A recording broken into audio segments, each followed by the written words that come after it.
Tonight we have a special guest for you, and I'll be bringing him on in a minute. But I want to take you through a walk through history. You know, there's a lot of people out there that say the government wouldn't do things to its citizens. Well, how about we go back to 1992 and Randy Weaver at Ruby Ridge, assaulted by U.S. Marshals and the FBI and ATF, and ended up with his wife getting killed, his son getting killed, and a U.S. Marshal getting killed. Then we had the Waco siege, which began on February 28th of 1993 and ended violently 15 days later on April 19th. And it started with the Bureau of Alcohol, Tobacco, and Firearms, and it ended up with a lot of people dead. They attacked Mount Carmel. This was on a gun violation. And the first gun battle on February 28th lasted nearly 2 hours. 4 agents and 6 Branch Davidians were killed. And after the ATF couldn't execute the search warrant, the Federal Bureau of Investigation was brought in, and they had a siege. And a lot of people remember that, 50 days. And later they destroyed the compound with fire. And 76 people were killed. 24 of them were British nationals, including 20 children, 2 pregnant women, and David Koresh. So if you don't think that the government will stick their nose in your face and kind of try to get you to do what they want, we segue now into Oklahoma City. And that's who my guest is tonight, Holland Vanden Nieuwenhof. He is the producer and the writer of Oklahoma, A Noble Lie, Oklahoma City, 1995. So Holland, how you doing? Excellent, Ken. Thank you for having me on. That's quite all right. It's something that needs to be looked at constantly. I mean, we've gone from the JFK assassinations, you know, and it just gets worse and worse and worse. I found a little thing that was interesting. It said that April 19th is the anniversary. That'll be the 17th anniversary. Mm-hmm.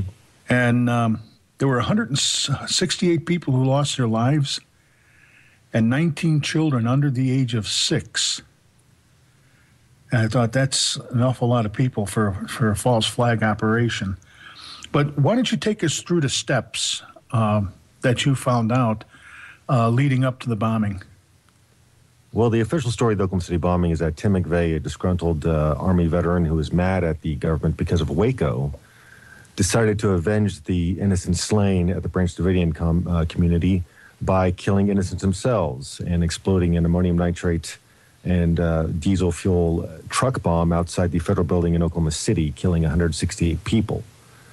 And that Tim McVeigh was the only person in the truck, that the only other person in on the conspiracy was another Army buddy of his named Terry Nichols, and that was the extent of any of the machinations involved with the bombing. We know this is incorrect after 17 years of independent research, journalism, and investigation by police officers, journalists, office holders, and independent researchers.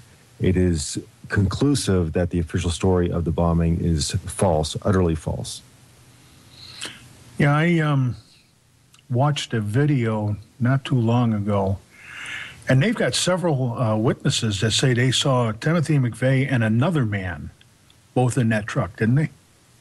Everyone who saw Tim McVeigh with the Ryder truck saw him with other people. That is the enormity of the big lie, and this is a rude demonstration of how the truth can be manipulated to serve an agenda. And the fact is, the government insists that McVeigh was the only one in that truck, but according to the government's own documents, a document recovered by Jesse Trentadue, this is a Secret Service timeline, and the composing agent is talking of viewing the videotape, the security videotape that America has never seen. And he said, he writes in his report that 3 minutes and 6 seconds after the truck was parked, suspects, plural, exited the truck, more than one. So this puts a lie to the contention that McVeigh was alone and to the lie of everyone who saw him that morning. In fact, during the trial of McVeigh, the one witness who was produced to place McVeigh in Oklahoma City admitted under cross-examination that he was not alone. Okay. Whatever happened to that guy? Did they follow it up, or did they just let him go? Well, that unknown anonymous person became the fabled John Doe number 2, and the FBI did pursue leads and investigation into John Doe number 2 for almost a year, and then suddenly dropped it and insist that all of these reports and all of these sightings and all this eyewitness testimony were mere Elvis sightings. And they dropped it. And anything that did not conform to the one-man theory after that simply was not investigated, not followed up, was discredited, and sometimes people were threatened. Well, didn't they, I remember when 9/11 happened, a lot of people said that one of the supposed hijackers fit the description of John Doe number 2. And I don't know if that was government fantasy or if it was fact or, what was going on with that. Well, I believe you're referring to the so-called dirty bomber who was arrested not long after 9/11, I believe in Chicago, Jose Padilla. I believe he's still being held under detention without recourse to the civil justice system. He was nabbed. He was a Chicago gang member, and I guess he had traveled to some foreign country, and he came back, and they thought he might have a dirty bomb, and they arrested him. They've held him in custody ever since. And his name was Jose Padilla. And he did superficially fit some of the John Doe number 2 descriptions. And I know of at least one eyewitness who does insist that Jose Padilla is the person she saw with McVeigh after the bombing by a yellow Mercury, which was later pulled over in, asking her. I mean, she had a conversation, well, not a long one, but she exchanged words with Tim McVeigh. And the man with him, she insists was Jose Padilla. I do not know what to make of this. Honestly, I have not gone into the Jose Padilla link too much to comment with any authority.